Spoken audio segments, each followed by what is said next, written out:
tonight. A 7-year-old child who was hit by an SUV earlier this week has died. That story and the Bay du Nord oil project watch continues. And today, Equinor revealed plans to award an important contract this summer.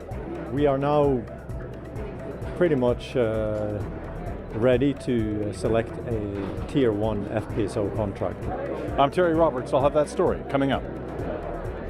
So it's not about the demand outstripping. I don't think government fully appreciated the demand that was there. Opposition parties say government needs to help childcare operators open up more space and keep it affordable for families. Most kids I'm seeing minimally for an hour, sometimes 2 hours a week. And then kids here are being massively underserved, both in the school system and in the health system. A healthcare worker says wait times for speech therapy are due to a lack of jobs, not a lack of specialists. This is CBC Here and Now.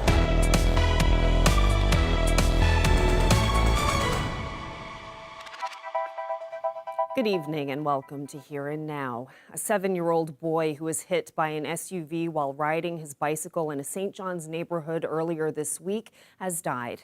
The Royal Newfoundland Constabulary says police were called to the Montague and Watson Street area, that's in the Virginia Park neighborhood, at around 7:45 Monday evening.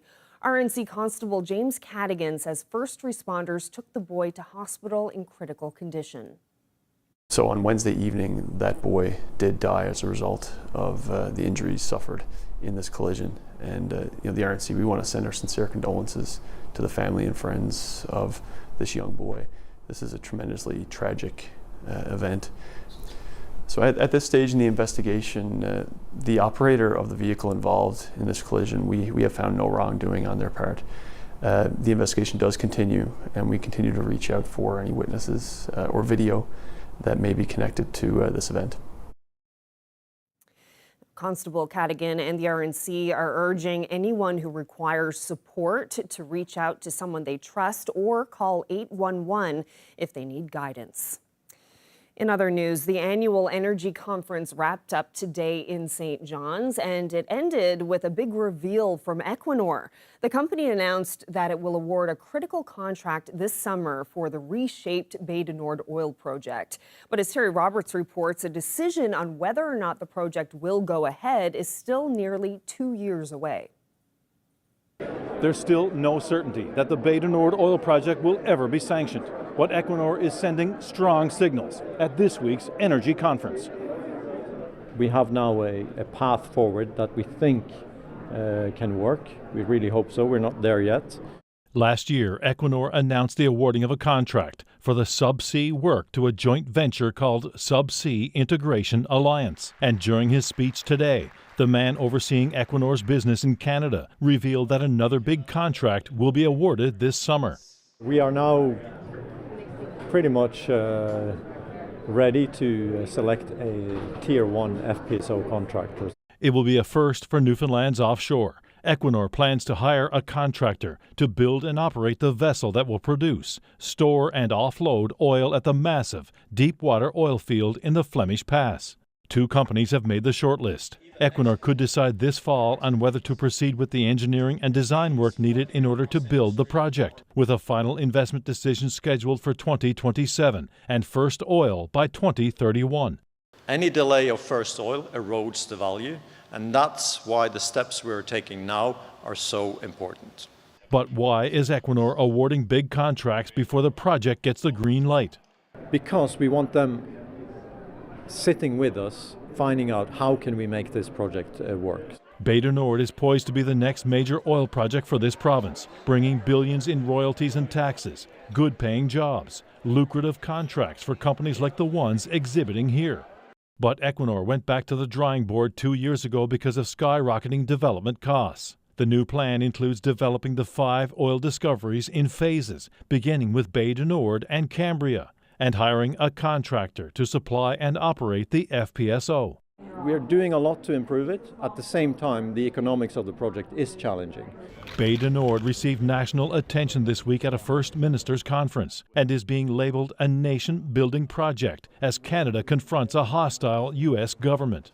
Premier John Hogan is lobbying for a return of the investment tax credit and a removal of proposed emissions caps in order to accelerate project development. That would be appreciated, of course. Things are moving along. They're heading in the right direction. We're one step closer now with the FPSO contract going to be awarded by the end of June. If anybody can do it, they can do it. But of course, they're subject to price of oil generally and the price of material. Tor Loseth says he's cautiously optimistic about Beta Nord and that Equinor has already invested billions of dollars.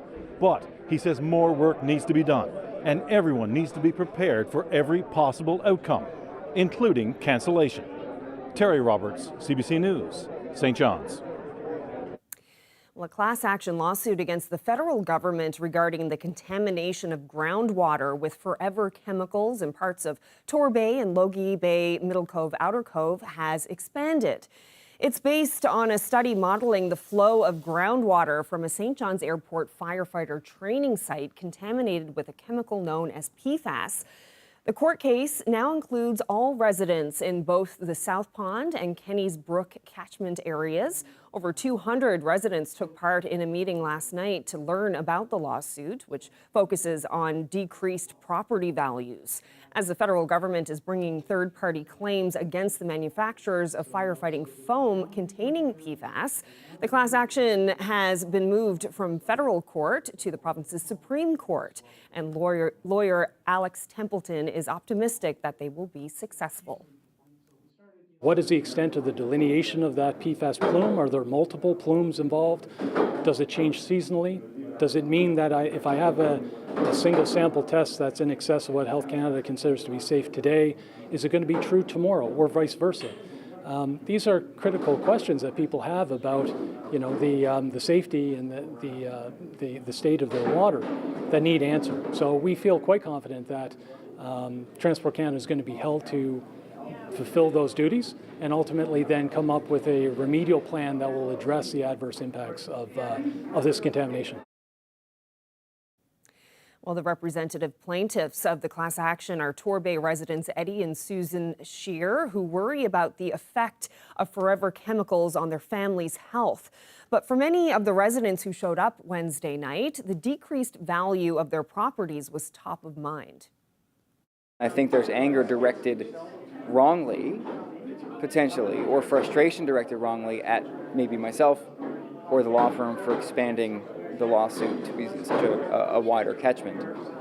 But that was based in science, and that is based on our understanding that while some of these homes may not have PFAS today, it moves, and they may very well have it tomorrow. Well, the province's opposition parties say government needs to do more to help childcare operators create more spots. That's after a handful of prospective daycare operators say they've been waiting for months on whether they get the green light to open new centres. Here now's Heather Gillis reports. Words are great. Put your money where your mouth is. If it's important, put your money where your mouth is. NDP leader Jim Dinn isn't mincing words.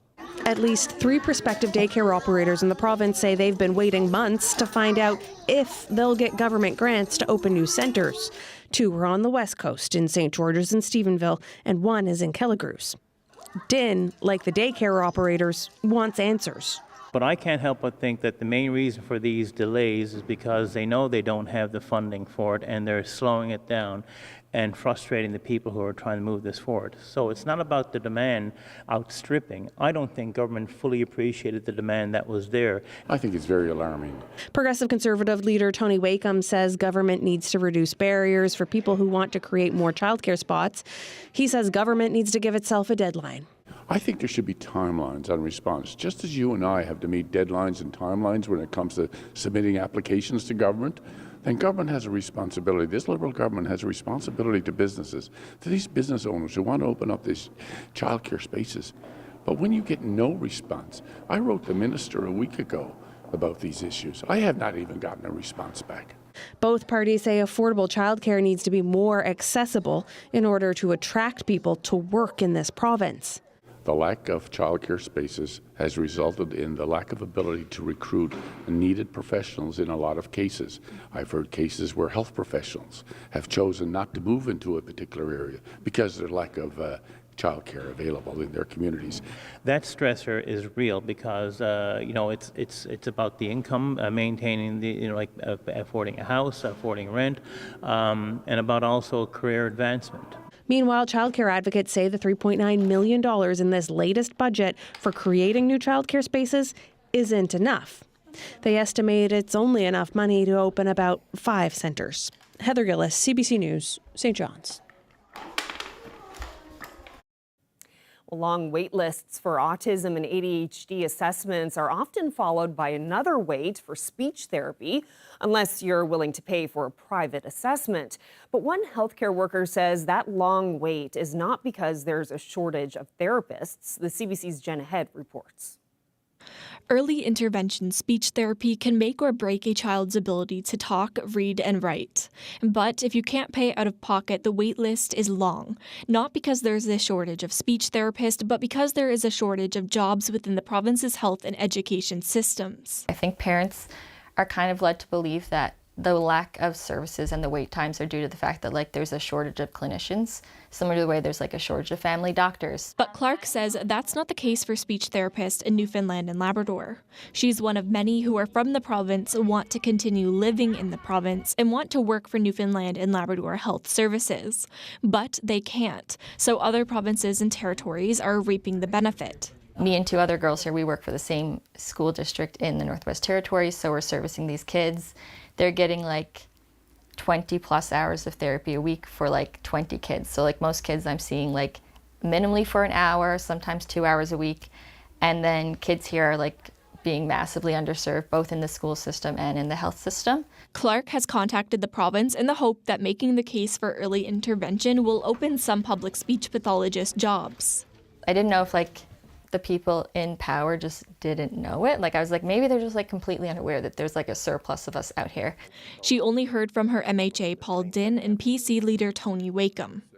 If I was Premier of this province right now, I'd ask you for her number, because this is too important.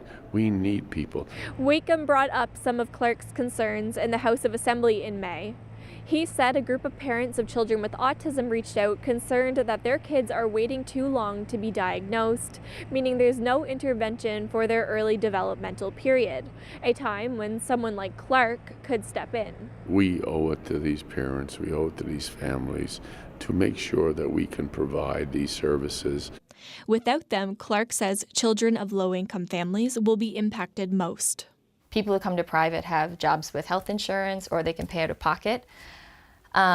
So if you are an employee of a place that doesn't have benefits and you have to pay out of pocket, most parents who are low income or working on or on income support or something like that, they can't afford this for their kids. CBC has reached out to NL Health Services for comment. In the House of Assembly, Health Minister Crystalyn Howell said an assessment or a diagnosis doesn't necessarily mean early intervention is required, but if a child does need extra support, that can be put in place immediately. Jenna Head, CBC News, St. John's. Well, now to some federal politics. Prime Minister Mark Carney appointed Tom Osborne as a parliamentary secretary today. Osborne will serve as secretary to the president of the Treasury Board. Carney says this role will support his government's mandate to build a stronger economy and bring down costs. Osborne is just one of dozens of MPs appointed to secretarial roles today. It follows his long career in provincial politics. Osborne was elected MP for the Cape Spear riding this year.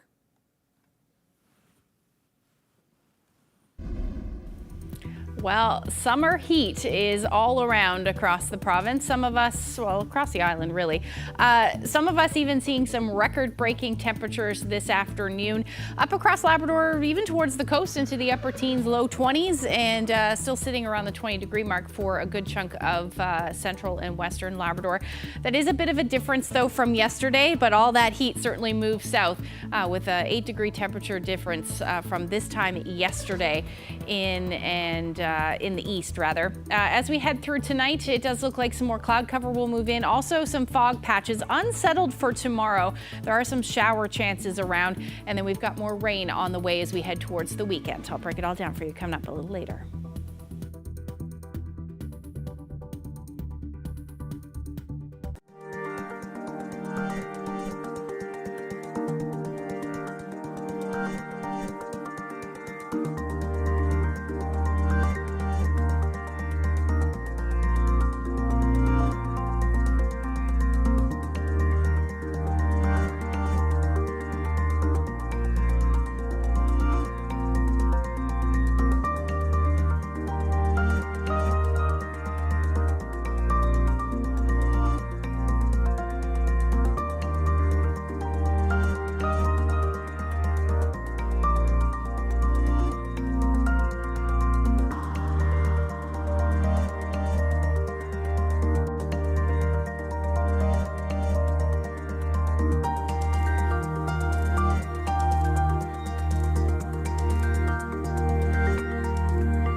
Well, more oversight is needed if police want to build public trust. That's according to the Indigenous community group First Voice. The group is responding to a survey released last month by the province's Justice Department that shows people in this province feel less safe than they did 5 years ago. And First Voice says it's not surprised by those results. Indigenous people in particular have less confidence in policing, but I would also add from that same survey, Indigenous people feeling less safe than other demographics in the province, and having less trust overall. If you look at all demographics that were captured in the survey, 3/4 of people in this province, it's a staggering number, 3/4 feel less safe now than they did 5 years ago. So there's obviously a systemic problem here. I would like to say that I'm surprised by the results, but sadly I'm not. First Light led a significant research effort 3 years ago now into systemic problems in policing, and we came up with a report called Building Trust, Restoring Confidence, very pertinent to the findings of the survey you just mentioned. And there were 26 specific recommendations in there for building stronger trust in policing, not just for Indigenous communities, but for all demographics in the province. If you look at, for example, women, members of the LGBTQ community, other racialized groups, these are all demographics that show similar levels of distrust and lack of confidence in police. And then there's also overall that same picture that we mentioned. You mentioned there those 26 recommendations. What has your First Light's relationship been like with the RNC? I would say it's been strained. And this is one area where we would really like to improve things. We've made many efforts over the last 3 years, again, since this report was released. The RNC put out a statement saying that they were committed to truth and reconciliation, that they wanted to move forward with the recommendations of the National Inquiry into Missing and Murdered Indigenous Women and Girls. All great. We agreed and announced the formation of a RNC Indigenous Advisory Committee. But I'm sad to say that after 3 years of back and forth, those terms of reference have yet to be put in place. The committee has yet to meet even single time, yeah. And we flagged this in the reconciliation report that we released last September. And since then, there's been no communication with the RNC. So very disappointed in that. Again, this shows why there's such a significant need for civilian-led oversight of police, because we can only do so much on our own side. Well, there has been a bunch of warm days all over the province recently, with Labrador and parts of central Newfoundland seeing temperatures in the mid-20s at times over the past couple of weeks. St. John's got a taste of that today, and people were pretty excited to soak up the sun. We just finished the East Coast Trail. We hiked it, and then today we got our toes done to celebrate.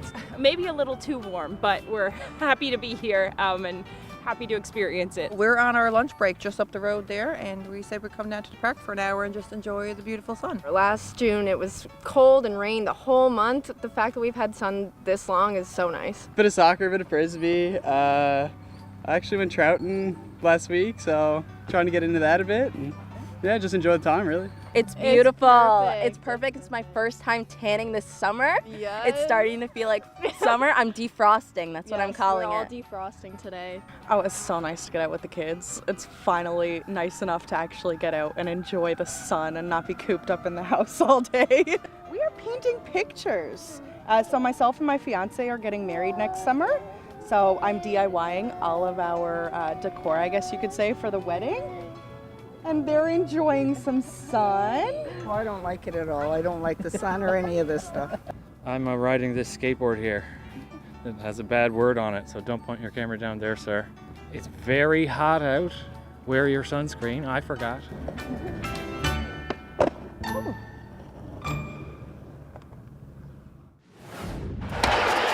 The tennis courts here at Greenbelt were built the last time St. John's hosted the Canada Games, 1977. Today, they unveiled the new look facility. Everyone needs places to play if we're going to grow the game. If you're not able to train year-round, if your climate doesn't support it, then you'll never reach that level of competition. I'm Jeremy Eaton, and I'll tell you all about it later on.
Well, Ashley, if people out there are thinking that it's an especially hot day out there, they would be correct, right? They certainly would be, especially for parts of the province.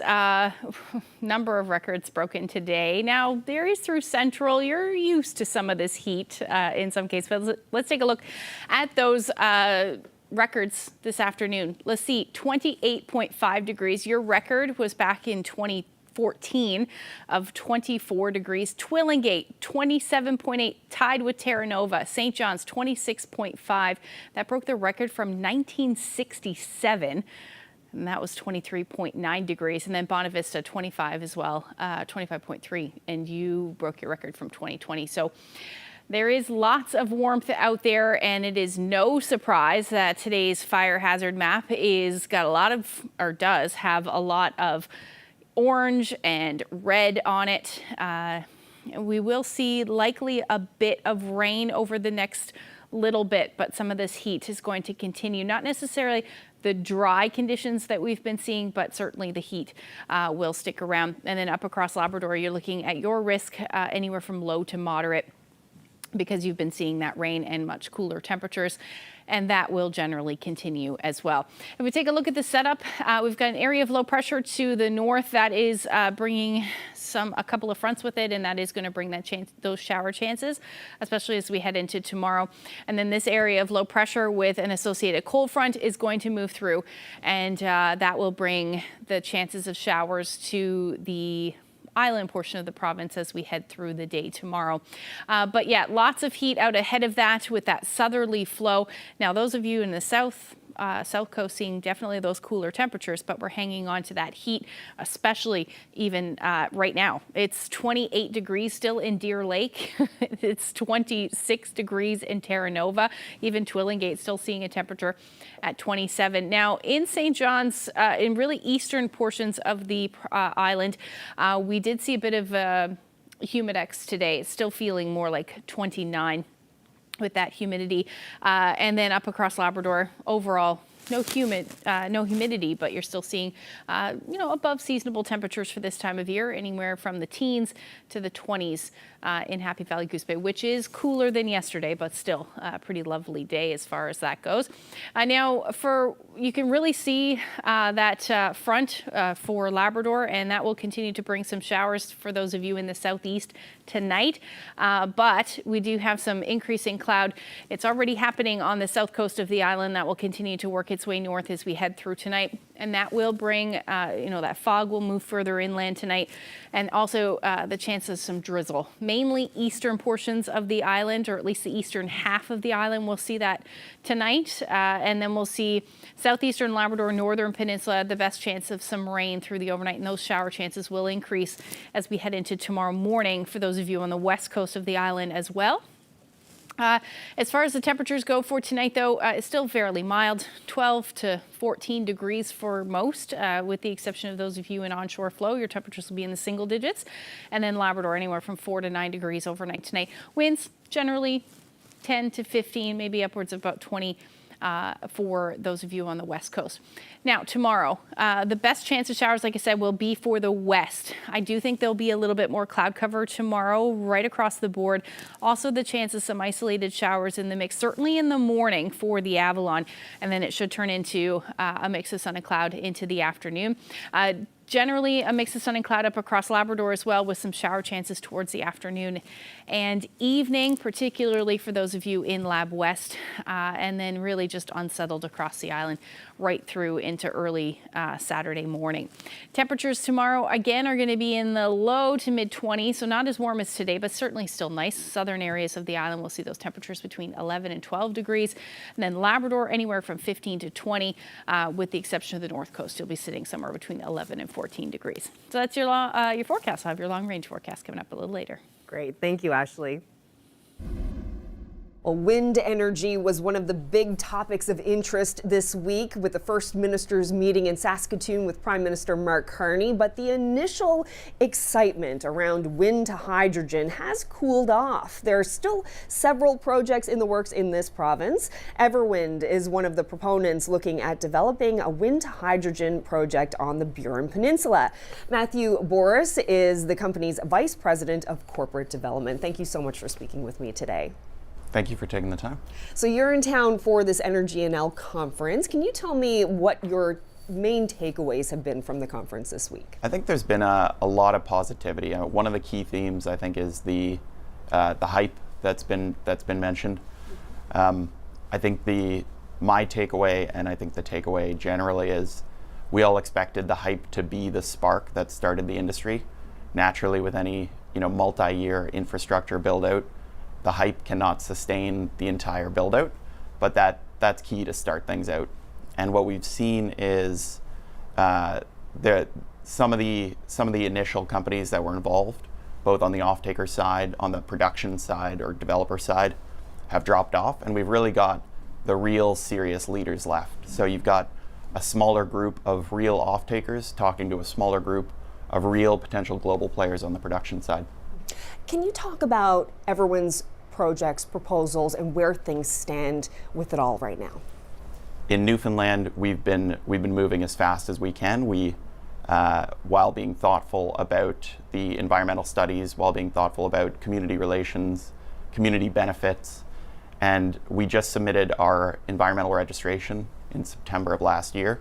We got our EIS guidelines a couple months ago, and we're working through that. So the environmental studies will take about 18 months. We've got wind studies underway. You need a significant amount of studies of the wind resource to be able to determine your layouts so you know what to build. And then the techno-economics that come along with advancement of the engineering will also progress, and we hope to achieve FID and start construction in Newfoundland in the next few years. FID? The final investment decision to start construction and finance the project construction. And there has been pushback on these kinds of projects.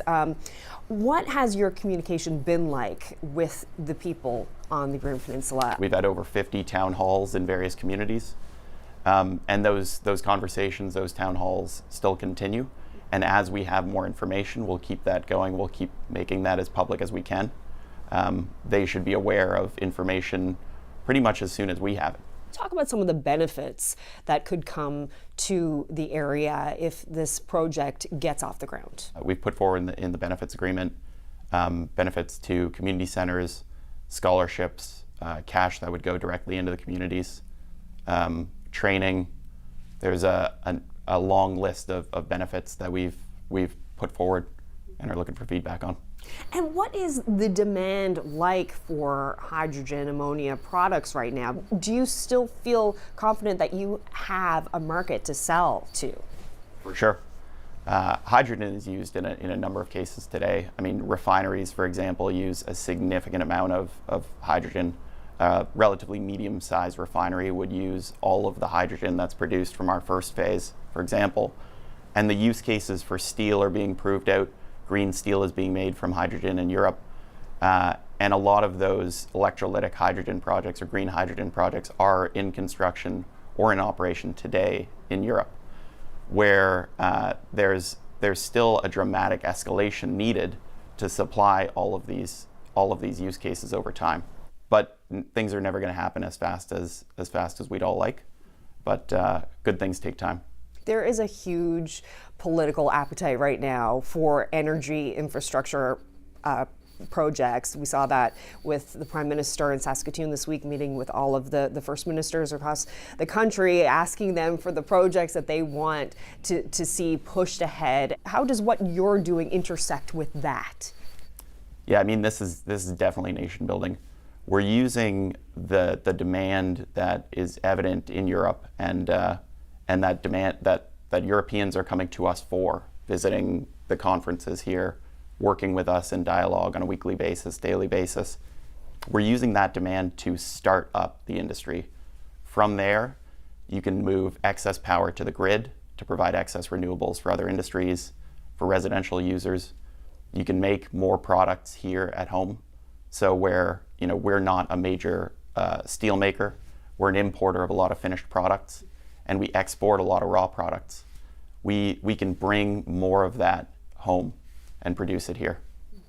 There was some talk of NL Hydro looking for some power from potential wind power to feed into the grid. Would that be something that you might look at too? Certainly.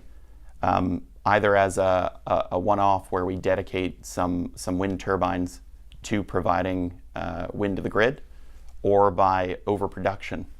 A lot of how these projects are built, you overbuild the power generation relative to what you can take for green hydrogen to provide a stable power supply.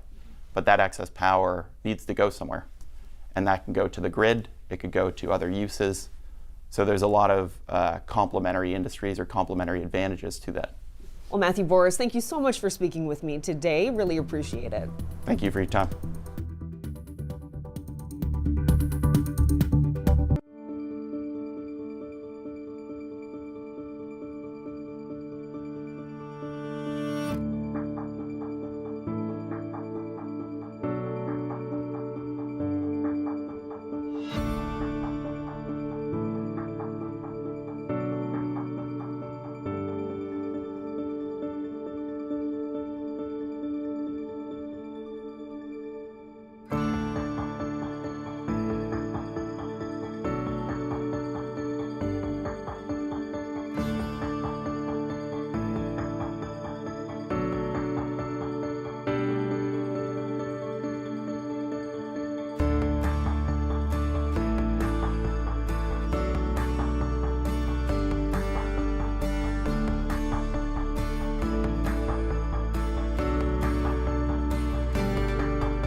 So here's what we've gathered from talking to local residents.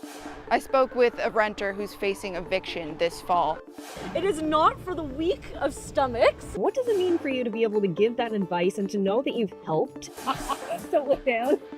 If this is something that you didn't know about, let me tell you. Heather Gillis, CBC News, Happy Valley Goose Bay. St. John's. Corner Brook. Shaji, Innu First Nation. Grand Falls, Windsor. New West Valley, Newfoundland and Labrador.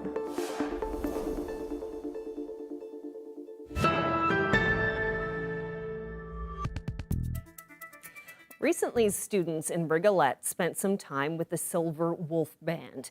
And while they worked writing and recording a brand new song, CBC was there to take a look into life in Nunatsiavut's southernmost Inuit community.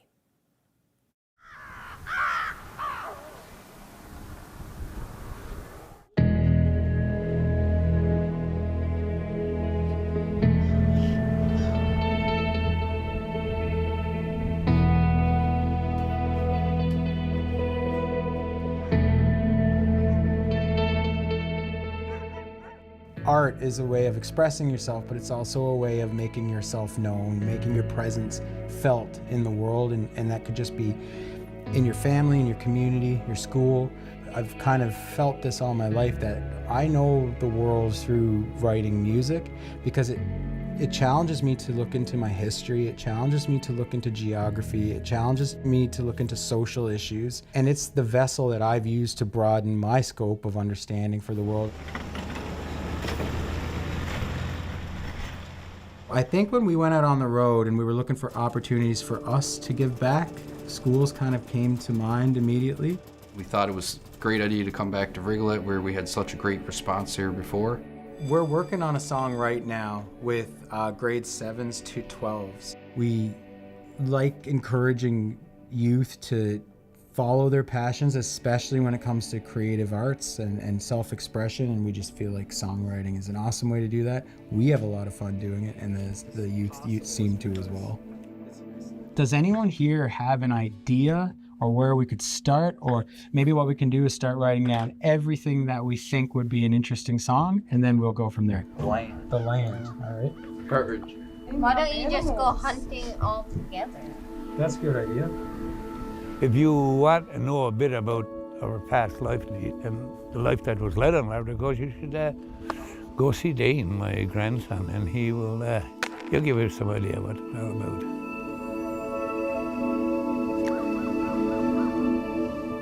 Why do you think that that's something that you guys are talking about? Because yeah, everything here has to do with culture, it has to go with going on land, connection with land. Why do you think you guys have that? It's passed down. It's like tradition. It's passed down, right?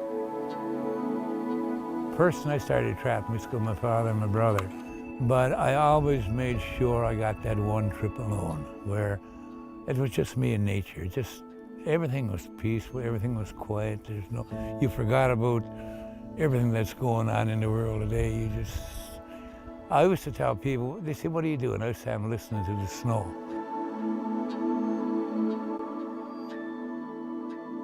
Through isolation, there's also a lot of freedoms, perhaps, right, that other places don't see or experience.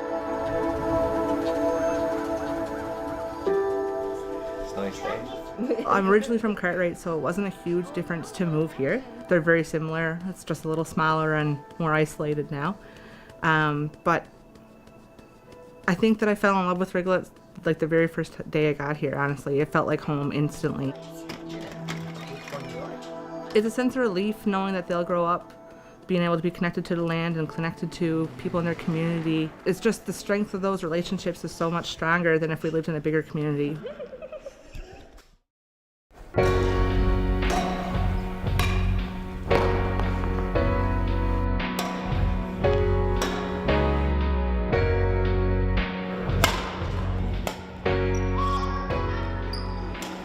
Parker and Ryan. One day I saw him riding on a bike and we became best friends. If you don't know anything about Rigolet, you can come talk to us. We get to do a lot of stuff. Not like bigger places. You got drive hours just to go fishing and hunting. But we could just go and speedboat up on the point or anywhere, just killing ducks and that. We put out nets to catch fish, and our dads teaches us how to go boat, try new things. It's intergenerational knowledge. That's the one.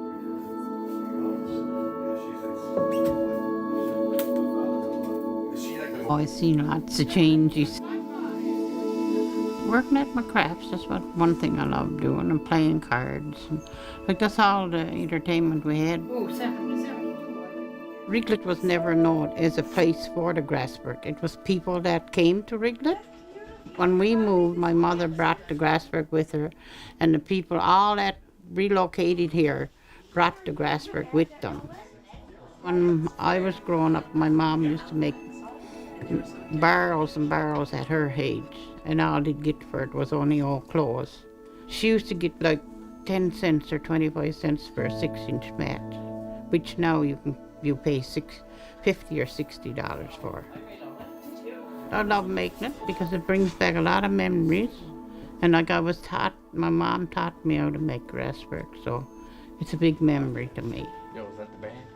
So this is a muckluck. This is a sealskin here. Yeah. This is a sealskin. This is a moose hide down here. We've been doing this class for a long time. I like that's a part of our culture, and it's a lot of fun compared to sitting down here. Faster. I just think it's really important to keep our culture alive because it's slowly dying out. So it's very important to try to keep it going. And like, I know these kids will leave my classroom and they'll be able to make a pair of mitts on their own or a pair of boots on their own, and they'll be able to make it for their children.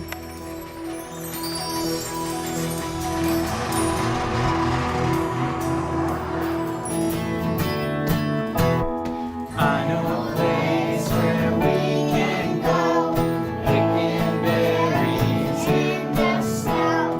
Get unraveled, follow me, past the magic boil-up tree. Rigolet magic, keep that big old fire lit. Rigolet magic, spider the younger kids were singing to you guys today was all about going on a boil up, right? If I were to go off now, and I want to go on a boil up, I've never been around Rigolet on the land or anything.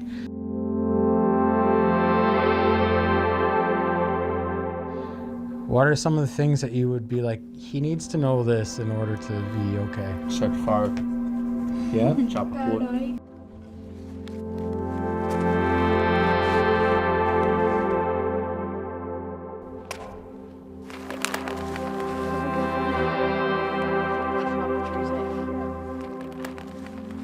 That's why we need birds. It's just that calmness that you find when you're out alone like that. You might hear a crowbar, a whoop-ho, or something like that, but other than that, it's just peaceful. You know, your mind can really relax.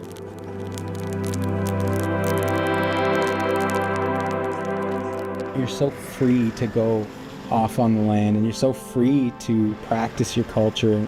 I think that's very special, and I think it's very important. So kind of an unintended side effect of this has been like, it really restores maybe pride in culture, or at least it refocuses them and makes them realize, wow, yeah, this is something special. It is unique to sing about this, and this is something that people want to know more about. All right, I'm starting things. The sun is setting later every day as the ice breaks up and the ptarmigan fly away. Up in the brook, Family Hill, where Parker flipped his skidoo, I don't remember every little thing, just laughing with you. And all grown up with lots to do, we went from sliding to skidoo. We're not always together, but I'm always here for you.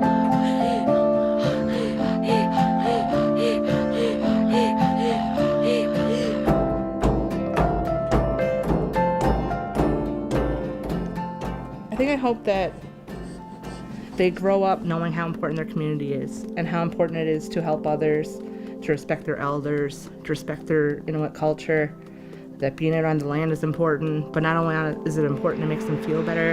And just not only being connected to the people, but the places around them. Yeah, I hope that they learn that everything that they need is right here.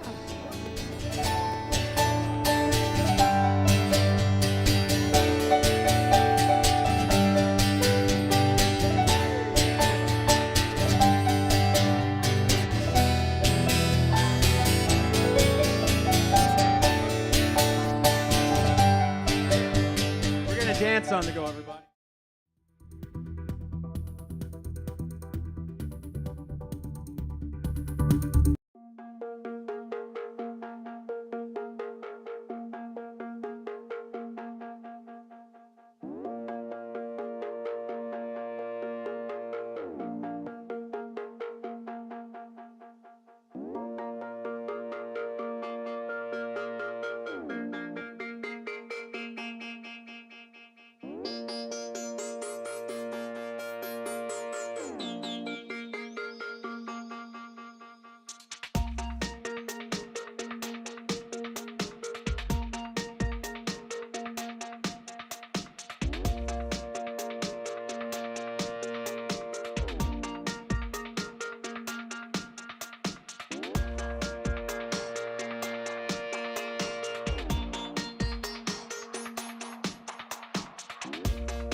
Time for a look at the long-range forecast and skipping ahead to Saturday and the weekend. Yeah. Lots of people, I'm sure, are wondering how the weekend is shaping up. Yeah, like, is this warm weather going to continue as we head through the weekend? Now, I can tell you we'll certainly see some mild air. It won't be as warm as today, but it'll be nice. Let's take a look at what's going on as we get there, until we get there, rather.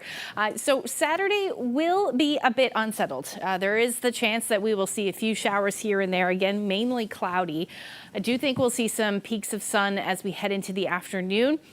For the island, Up across Labrador, pretty much the same thing, but there is a better chance that we'll see some more steady showers. That will be the case for central areas of Labrador and then eventually towards the coast as well as we head into the evening and afternoon hours. Some of these showers up across Labrador may be a little bit heavy at times, but overall your daytime highs will be a bit on the cool side, where you should be sitting this time of year, but somewhere between 9 to 15 degrees. And then across the island, upper teens, low 20s through the day.